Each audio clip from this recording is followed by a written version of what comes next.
الحمدللہ رب العالمین والصلاة والسلام علی خاتم النبیین اما بعد فاعوذ باللہ من الشیطان الرجیم بسم اللہ الرحمن الرحیم الصلاة والسلام علیک یا رسول اللہ وعلی آلک واصحابک یا حبیب اللہ الصلاة والسلام علیک یا نبی اللہ وعلی آلک واصحابک یا نور اللہ۔ مدنی چینل کے ناظرین دیکھ رہے ہیں پروگرام قرآن پاک ترجمہ و تفسیر کے ساتھ۔ الحمدللہ ہمارا درس سورہ ابراہیم 13واں پارہ آیت نمبر 32 تک ہو چکا ہے۔ آج ہم انشاءاللہ الکریم آیت نمبر 33 سے اپنے درس کو آگے بڑھاتے ہیں۔ نبی کریم صلی اللہ علیہ وآلہ وسلم نے فرمایا، جو مجھ پر ایک بار درود پڑھتا ہے اللہ پاک اس پر 10 رحمتیں بھیجتا ہے۔ صلو علی الحبیب صلی اللہ علی محمد صلی اللہ علیہ وآلہ وسلم۔ اعوذ باللہ من الشیطان الرجیم بسم اللہ الرحمن الرحیم۔ وَسَخَّرَ لَكُمُ الشَّمْسَ وَالْقَمَرَ دَائِبَيْنِ وَسَخَّرَ لَكُمُ اللَّيْلَ وَالنَّهَارَ۔ آسان ترجمہ قرآن کنز العرفان۔ اور تمہارے لیے سورج اور چاند کو کام پر لگا دیا جو برابر چل رہے ہیں، اور تمہارے لیے رات اور دن کو مسخر کر دیا۔ ناظرین کرام، اس آیت کا خلاصہ یہ ہے کہ اے لوگو، اللہ پاک ہی ہے جس نے سورج اور چاند کو تمہارے لیے کام پر لگا دیا۔ دن میں سورج طلوع ہو جاتا ہے اور رات میں چاند نکل آتا ہے تاکہ تمہاری جانوں اور معاش کی درستی رہے۔ اور جب سے اللہ پاک نے سورج اور چاند کو پیدا فرمایا ہے تب سے وہ اپنے اپنے محل میں گردش کر رہے ہیں، اور اسی طرح قیامت تک گردش کرتے رہیں گے۔ اپنی گردش کی وجہ سے نہ کمزور پڑیں گے، نہ ہی ٹوٹ پھوٹ کا شکار ہوں گے، اور تمہارے منافع، تمہارے فائدے اور اسباب کی درستی کے لیے رات اور دن کو مسخر کر دیا ہے۔ رات جاتی ہے تو دن نکل آتا ہے، دن ختم ہوتا ہے تو رات آ جاتی ہے۔ دن میں تم اپنے معاش کے کاموں میں مصروف ہوتے ہو، رات میں آرام کرتے ہو۔ یہ سب کا سب سسٹم یہ اللہ پاک کی تمہارے لیے رحمت اور سب تمہارے لیے ہے۔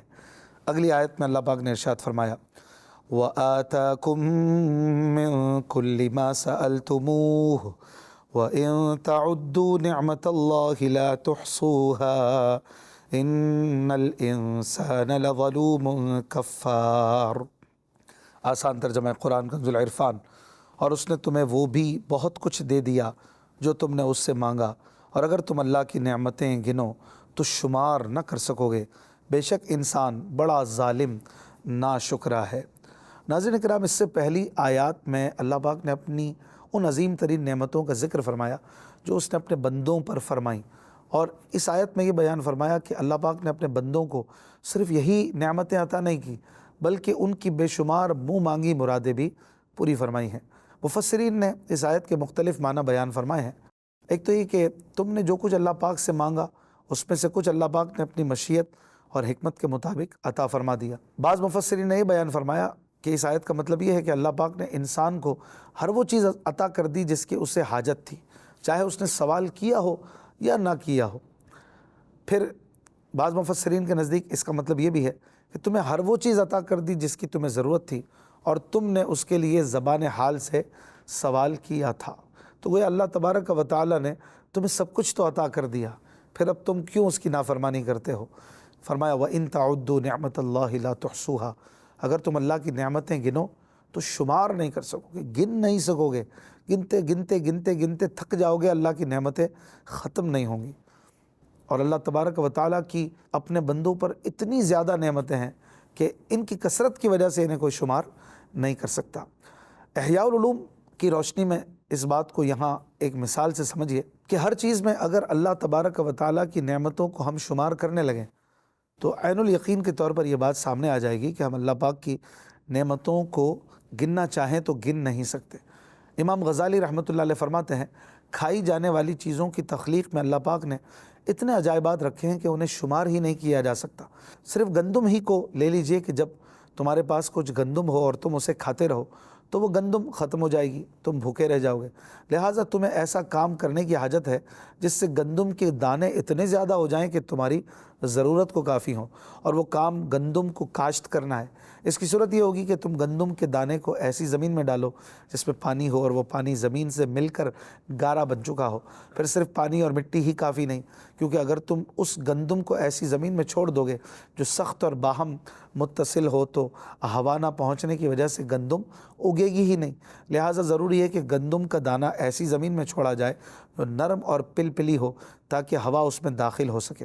پھر ہوا خود بخود حرکت نہیں کرتی، لہٰذا ایسی آندھی کی ضرورت ہے جو ہوا کو بھی حرکت دے اور اسے زور زور سے زمین پر مارے تاکہ وہ اس کے اندر چلی جائے۔ پھر اگر بہت زیادہ سردی ہو تو یہ سب کچھ فائدے حاصل نہیں ہوں گے، لہٰذا بہار اور گرمی کی بھی ضرورت ہوئی۔ پھر اس پانی کی طرف دیکھو جس کی گندم کاشت کرنے میں حاجت ہے، اسے اللہ پاک نے کس طرح پیدا فرمایا، پھر اس سے چشمے اور نہریں جاری فرمائیں۔ پھر بعض اوقات زمین بلندی پر ہوتی ہے اور پانی اس تک پہنچ نہیں سکتا، تو دیکھو کس طرح اللہ پاک نے بادل بنائے اور ان پر کیسے ہوا کو مسلط کیا تاکہ وہ اللہ پاک کے حکم سے ان کو زمین کے مختلف حصوں تک لے جائیں، حالانکہ بادل پانی سے بھرے ہوئے بھاری ہوتے ہیں۔ پھر کس طرح اللہ پاک ضرورت کے مطابق بہار اور خزاں کے موسم میں بارش برساتا ہے۔ اور دیکھو اللہ پاک نے کس طرح پہاڑ بنائے جو پانی کی حفاظت کرتے ہیں اور ان سے بتدریج پانی نکلتا ہے۔ اگر ایک ساتھ پانی نکل آئے تو شہر غرق ہو جائیں اور جانور وغیرہ ہلاک ہو جائیں۔ اور دیکھو کہ کس طرح اللہ پاک نے سورج کو پیدا کیا، اسے تمہارے لیے قابو میں دے دیا، حالانکہ وہ زمین سے بہت دور ہے، ایک وقت میں زمین کو گرم کرتا ہے اور ایک وقت میں نہیں کرتا، تاکہ ٹھنڈک کی ضرورت ہو تو وہ ٹھنڈک دے اور گرمی کی حاجت ہو تو سورج کی گرمی مل جائے۔ چاند کو پیدا کیا اور اس کی خاصیت مرطوب بنانا ہے، جس طرح سورج کی خاصیت حرارت پہنچانا ہے، تو وہ چاند پھلوں کو پکاتا اور رنگین کرتا ہے، اور یہ سب کچھ پیدا کرنے والے حکیم رب کریم کی طرف سے مقرر کردہ ہے۔ اور آسمان کے تمام ستاروں کو کسی نہ کسی فائدے کے لیے مسخر کیا گیا ہے، جس طرح سورج کو حرارت دینے اور چاند کو رطوبت دینے کے لیے مسخر کیا گیا ہے۔ خلاصہ یہ ہے کہ ان میں سے ہر ایک میں بے شمار حکمتیں ہیں جن کا شمار کرنا انسانی طاقت سے باہر ہے۔ اگلی آیت میں اللہ پاک ارشاد فرماتا ہے، وَإِذْ قَالَ إِبْرَاهِيمُ رَبِّ اجْعَلْ هَذَا الْبَلَدَ آمِنًا وَاجْنُبْنِي وَبَنِيَّ أَن نَّعْبُدَ الْأَصْنَامَ۔ آسان ترجمہ قرآن کنز العرفان۔ اور یاد کرو جب ابراہیم نے عرض کی، اے میرے رب اس شہر کو امن والا بنا دے اور مجھے اور میرے بیٹوں کو بتوں کی عبادت کرنے سے بچائے رکھ۔ ناظرین کرام، حضرت ابراہیم علیہ السلام نے اللہ پاک سے دعا کی کہ اے میرے رب مکہ مکرمہ کو امن والا شہر بنا دے کہ قیامت کے قریب دنیا کے ویران ہونے کے وقت تک یہ شہر ویرانی سے محفوظ رہے، یا اس شہر والے امن میں ہوں، ایسا کر دے۔ حضرت ابراہیم علیہ السلام کی یہ دعا قبول ہوئی اور اللہ پاک نے مکہ مکرمہ کو ویران ہونے سے ہمیشہ کے لیے محفوظ فرما دیا، اور کوئی بھی اس مقدس شہر کو ویران کرنے پر قادر نہ ہو سکا۔ اور اس شہر کو اللہ پاک نے حرم بنایا، اس میں نہ کسی انسان کا خون بہایا جاتا ہے، نہ کسی پر ظلم کیا جائے، نہ وہاں شکار کو مارا جائے اور نہ سبزہ کاٹا جائے۔ پھر یہ بھی دعا کی کہ مجھے اور میرے بیٹوں کو بتوں کی عبادت سے بچا لے۔ یاد رہے کہ انبیاء علیہم السلام بت پرستی بلکہ تمام گناہوں سے معصوم ہیں۔ حضرت ابراہیم علیہ السلام کا یہ دعا کرنا بارگاہ الہی میں عاجزی اور محتاجی کے اظہار کے لیے کہ باوجود یہ کہ تو نے اپنے کرم سے معصوم کیا، لیکن ہم تیرے فضل و رحمت کی طرف دست احتیاج دراز رکھتے ہیں کہ جیسے تو نے بچا کے رکھا ہے ایسے ہی بچا کے ہی رکھنا۔ اگلی آیت میں اللہ پاک ارشاد فرماتا ہے، رب انہن اضللن کثیرا من الناس فمن تبعنی فانہ منی ومن عصانی فانک غفور الرحیم۔ آسان ترجمہ قرآن کنز العرفان۔ اے میرے رب بے شک بتوں نے بہت سے لوگوں کو گمراہ کر دیا، تو جو میرے پیچھے چلے تو بے شک وہ میرا ہے، اور جو میری نافرمانی کرے تو بے شک تو بخشنے والا مہربان ہے۔ ناظرین اکرام، حضرت ابراہیم علیہ السلام نے دعا کی کہ اے میرے رب بے شک بتوں کی وجہ سے بہت سے لوگ ہدایت اور حق کے راستے سے دور ہو گئے، حتیٰ کہ لوگ بتوں کو پوجنے لگے اور تیرے ساتھ کفر کرنے لگ گئے۔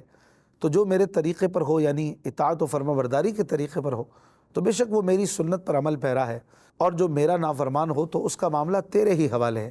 بے شک تو گناہ گاروں کے گناہوں اور ان کی خطاؤں کو اپنے فضل سے بخشنے والا ہے، اور اپنے بندوں پر رحم فرمانے والا ہے، اور لوگوں میں سے جسے چاہے تو معاف فرما دے۔ اس آیت سے پتہ چلا کہ انبیاء اکرام علیہم السلام اپنی امتوں کے انجام کے بارے میں بہت فکر مند ہوا کرتے تھے۔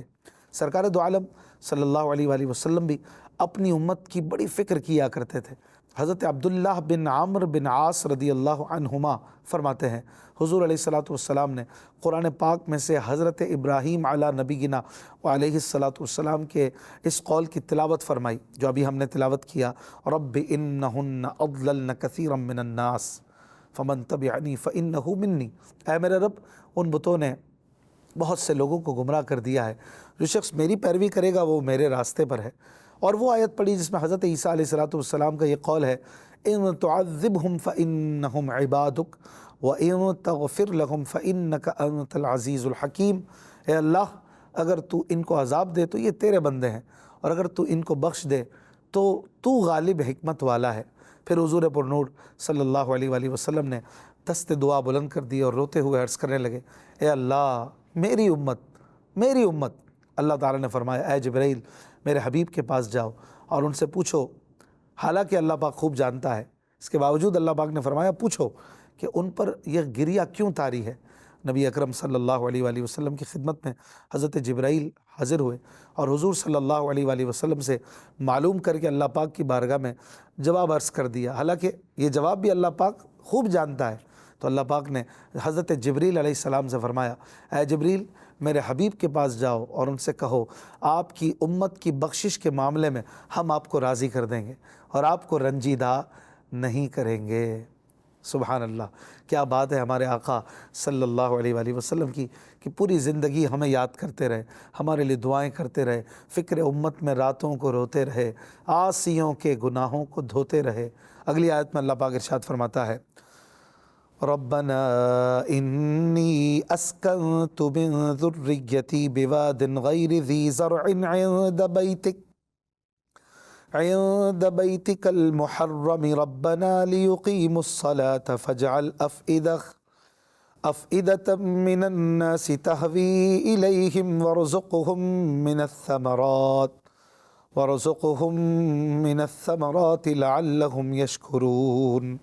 اے میرے رب میں نے اپنی کچھ اولاد کو تیرے عزت والے گھر کے پاس ایک ایسی وادی میں ٹھہرایا ہے جس میں کھیتی نہیں ہوتی، اے میرے رب تاکہ وہ نماز قائم رکھیں تو لوگوں کے دل ان کی طرف مائل کر دے اور انہیں پھلوں سے رزق عطا فرما تاکہ وہ شکر گزار ہو جائیں۔ ناظرین کرام، اس آیت میں وادی سے مراد وہ جگہ ہے جہاں اب مکہ مکرمہ ہے۔ ذریت سے حضرت اسماعیل علیہ الصلاۃ والسلام مراد ہیں اور حرمت والے گھر سے بیت اللہ مراد ہے، جو طوفان نوح سے پہلے کعبہ مقدسہ کی جگہ تھا اور طوفان کے وقت آسمان پر اٹھا لیا گیا۔ حضرت ابراہیم علیہ الصلاۃ والسلام کی اس دعا کا پس منظر یہ ہے کہ حضرت اسماعیل علیہ الصلاۃ والسلام سرزمین شام میں حضرت حاجرہ رضی اللہ عنہا کے بطن سے پیدا ہوئے، جبکہ حضرت ابراہیم علیہ الصلاۃ والسلام کی بیوی حضرت سارہ رضی اللہ عنہا کے ہاں کوئی اولاد نہ تھی۔ اس وجہ سے ان کے دل میں کچھ جذبات پیدا ہوئے اور انہوں نے حضرت ابراہیم علیہ الصلاۃ والسلام سے کہا کہ آپ حاجرہ اور ان کے بیٹے کو میرے پاس سے دور کر دیجئے۔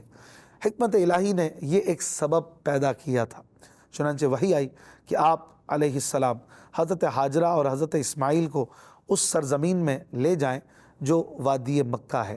حضرت ابراہیم علیہ الصلاۃ والسلام ان دونوں کو اپنے ساتھ براق پر سوار کر کے شام سے سرزمین حرم میں لائے اور کعبہ مقدسہ کے نزدیک اتارا۔ یہاں اس وقت کوئی آبادی نہ تھی، نہ کوئی چشمہ نہ پانی، ایک توشہ دان میں کچھ کھجوریں اور ایک برتن میں پانی انہیں دے کر آپ واپس آ گئے، مڑ کر بھی ان کی طرف نہ دیکھا۔ حضرت اسماعیل علیہ السلام کی والدہ حضرت حاجرہ رضی اللہ عنہا نے عرض کی، آپ کہاں جا رہے ہیں اور ہمیں اس وادی میں بغیر کسی انیس و رفیق کے چھوڑے جا رہے ہیں؟ حضرت ابراہیم علیہ الصلاۃ والسلام نے اس بات کا کوئی جواب نہ دیا اور اس کی طرف بھی توجہ نہ فرمائی۔ نہ کوئی گھر ہے، نہ کوئی مکان، نہ کھانا بہت زیادہ دے کر جا رہے ہیں، کوئی پانی کا بندوبست نہیں، کھانے کا بندوبست نہیں، رہنے کا بندوبست نہیں، رات ہوگی، سردی گرمی سے کیسے بچیں گے، کچھ بھی نہیں سوچا۔ حضرت ابراہیم علیہ السلام نے کتنا بڑا امتحان تھا، غور فرمائیے، کیوں؟ کیونکہ رب کا حکم تھا، ابراہیم انہیں چھوڑ کر آ جاؤ۔ اب جب حکم ہو گیا مالک کا تو بندہ کیوں سوچے کہ کیا ہوگا ان کا، کیا کھائیں گے، کیا پئیں گے، کیسے جئیں گے، میرے بچوں کا، میری بیوی کا کیا ہوگا، سر ڈھانکنے کے لیے کیا کریں گے، رات کیسے گزاریں گے۔ آپ سوچئے تو صحیح، ذرا امیجن کیجئے وہ وادی کیسی اس وقت، بالکل ایک صحرا ہے، مٹی ہی مٹی ہے، کوئی پانی نہیں، کوئی کھانا نہیں، کوئی پھل نہیں، کوئی درخت نہیں، کوئی سایہ بھی نہیں۔ غور فرمائیے، لیکن بندگی اس کو کہتے ہیں کہ مولا نے کہا ہے تو بس اب چھوڑ کر آنا ہے، سنبھالے گا وہ۔ اگر اس نے زندہ رکھنا ہے تو پانی بھی دے گا، کھانا بھی دے گا۔ سبحان اللہ۔ حضرت ہاجرہ رضی اللہ عنہ آواز دیتی ہیں کہ کہاں جا رہے ہیں آپ، ایسے چھوڑ کر جا رہے ہیں؟ حضرت ہاجرہ رضی اللہ عنہ نے چند مرتبہ یہ عرض کی، کوئی جواب نہیں ملا تو کہا کہ اللہ پاک نے ایسا حکم دیا ہے؟ حضرت ابراہیم علیہ السلام نے فرمایا ہاں۔ یہ سن کر انہیں بھی اطمینان ہو گیا۔ حضرت ابراہیم علیہ السلام تشریف لے گئے اور انہوں نے بارگاہ الہی میں ہاتھ اٹھا کر دعا کی، اور یہ دعا جو اس آیت میں مذکور ہے، بیوی سے بات نہیں کی، بچے سے بھی بات نہیں کی، کوئی ڈیٹیل نہیں دی، کہہ دیا خدا کا حکم ہے۔ لیکن اب خدا سے تو عرض کرنی تھی، ربنا انی اسکنت من ذریتی بواد غیر ذی زرع عند بیتک المحرم، اے مالک اپنی اولاد کو چھوڑ آیا ہوں، اپنے جگر کے ٹکڑے کو چھوڑ آیا ہوں، تیرے پاک گھر کے پاس تیرے حکم پر چھوڑ آیا ہوں، لیکن مالک تو نے سنبھالنا ہے، تو نے خیال رکھنا ہے، مالک چھوڑنا نہیں انہیں کھانا بھی دینا، پھل بھی دینا، پانی بھی دینا، مالک تیرے آسرے پر چھوڑ آیا ہوں۔ اللہ اکبر۔ غور فرمائیے ناظرین، یہ ہوتی ہے رضا، یہ ہوتی ہے بندگی، کہ رب کا حکم آ گیا تو سب ختم ہو گیا، اللہ کا حکم آ گیا پھر کوئی بات کچھ آڑے نہیں آئے، اللہ کا حکم ہے، سر تسلیم خم ہے۔ غور فرمائیے، یہ وہ درجہ ہے کہ جس کے بعد کسی کا درجہ نہیں ہے۔ اللہ اکبر۔ انہوں نے دعا کی، یا اللہ ان کو پانی بھی دینا، پھل بھی دینا، لوگوں کے دل ان کی طرف پھیر دینا، ویرانی سے ان کے گھر کو بچانا۔ اللہ اللہ اللہ۔ حضرت ہاجرہ رضی اللہ عنہا اپنے فرزند حضرت اسماعیل کو دودھ پلانے لگیں، پانی ختم ہو گیا، کچھ ہی دیر بعد پیاس کی شدت ہونے لگی، تمتماتا ہوا سورج ہے اور صحرا ہے اور کوئی سایہ نہیں ہے، اب چھوٹا سا بچہ ہے، صاحبزادے کا حلق پیاس سے خشک ہو رہا ہے، ماں گھبرا رہی ہے، ماں پریشان ہے، اب کیا ہوگا؟ پانی کی جستجو یا آبادی کی تلاش میں حضرت ہاجرہ رضی اللہ عنہا صفا پہاڑی کی طرف چلیں، اور صفا اور مروہ یہ آمنے سامنے دو پہاڑیاں تھیں، ان کے درمیان آپ نے دوڑ بھی لگائی پانی کو دیکھنے کے لیے، آپ جو ہے وہ کچھ دوڑیں، اور ایسا 7 مرتبہ آپ نے کیا، یہاں تک کہ فرشتے کے پر مارنے سے یا حضرت اسماعیل علیہ السلام کے قدم مبارک سے اس خشک زمین میں ایک چشمہ جس کو ہم زمزم کہتے ہیں وہ نکل آیا اور وہ نمودار ہوا۔ حضرت ابراہیم علیہ السلام کا یہ واقعہ آپ علیہ السلام کے آگ میں ڈالے جانے کے بعد ہوا۔ آگ کے واقعے میں آپ علیہ السلام نے دعا نہ فرمائی تھی، اور اس واقعے میں دعا کی اور عاجزی کا اظہار کیا۔ اللہ پاک کی کارسازی پر اعتماد کر کے دعا نہ کرنا بھی توکل اور بہترین مقام ہے، لیکن مقام دعا اس سے بھی افضل ہے۔ تو حضرت ابراہیم علیہ السلام کا اس دوسرے واقعے میں دعا فرمانا اس لیے ہے کہ آپ اپنے درجات میں اور ترقی پہ ترقی فرما رہے تھے۔ جب آگ میں ڈالا گیا تو آپ نے دعا بھی نہیں کی، اور آپ نے کہہ دیا تھا میرے رب کی مرضی جو چاہے کرے۔ لیکن اگلے واقعے میں یہاں جب بچوں کو اپنی بیوی کو چھوڑ رہے ہیں تو دعا کی، تو یہ پتہ چلتا ہے کہ دعا کرنے والا مقام یہ اس سے بھی بڑے توکل کا مقام ہے۔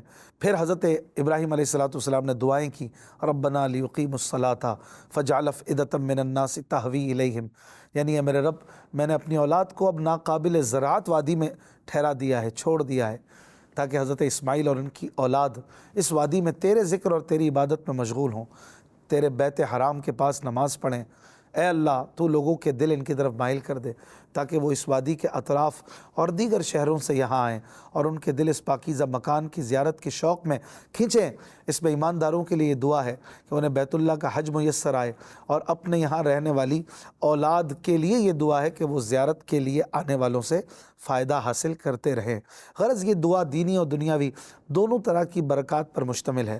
حضرت ابراہیم علیہ السلام کی دعا قبول ہوئی، اور قبیلہ جرہم نے اس طرف سے گزرتے ہوئے ایک پرندہ دیکھا تو انہیں تعجب ہوا کہ یہ بیابان میں پرندہ کیسا؟ شاید کہیں پانی کا چشمہ نکلا ہے، کیونکہ پرندے وہی نظر آتے ہیں جہاں پانی نکل آتا ہے۔ جستجو کی تو انہیں زمزم کا وہ چشمہ دکھائی دے گیا۔ یہ دیکھ کر ان لوگوں نے حضرت ہاجرہ رضی اللہ عنہا سے وہیں بسنے کی اجازت چاہی۔ انہوں نے اس شرط پر اجازت دے دی کہ پانی پر تمہارا حق نہ ہوگا، وہ لوگ وہاں بسے اور حضرت اسماعیل علیہ السلام جوان ہوئے تو ان لوگوں نے آپ علیہ السلام کے تقوی اور پرہیزگاری کو دیکھ کر اپنے خاندان میں آپ علیہ السلام کی شادی کر دی۔ کچھ عرصے بعد حضرت حاجرہ رضی اللہ عنہ کا انتقال ہو گیا۔ اس طرح حضرت ابراہیم علیہ السلام کی یہ دعا پوری ہوئی اور آپ نے دعا میں یہ بھی فرمایا اور انہیں پھلوں سے رزق عطا فرما تاکہ وہ شکر گزار ہو جائیں۔ اب دیکھیے حضرت ابراہیم علیہ السلام کی اس دعا کا ثمرہ کیسا ہے کہ بہار، خزاں، گرمی، سردی، ہر فصل، ہر وقت میں آپ مکہ مکرمہ میں دیکھیں کہ جیسے بھی موسم، جیسا بھی حال ہو، لیکن وہاں ہر وقت ہر فصل کے میوے اور پھل موجود ہوتے ہیں۔ سبحان اللہ، کیا بات ہے۔ اور ابھی یہ دعائیں جو ہیں وہ حضرت ابراہیم علیہ السلام کی جاری ہیں، جو آگے بیان ہو رہی ہیں۔ زندگی رہی تو انشاءاللہ الکریم اگلے پروگرام میں ان کا تذکرہ سنیں گے۔ اپنا خیال رکھیے گا۔ صلو علی الحبیب صلی اللہ علی محمد صلی اللہ علیہ وآلہ وسلم۔